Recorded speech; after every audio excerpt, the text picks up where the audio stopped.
Ang gaganda ng mga poster na to. Yung mga poster na luma na. Tingnan natin kung ano yung mga sumikat sa Pilipinas.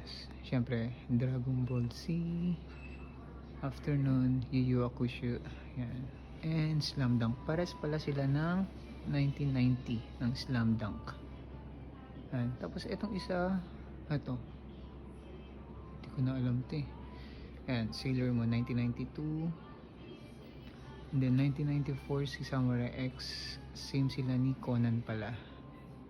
At 1997 si One Piece. Kasunod si Naruto 1999. Full Metal Alchemist 2001. May Death Note pala 2003.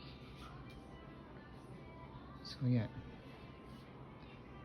Gintama 2004.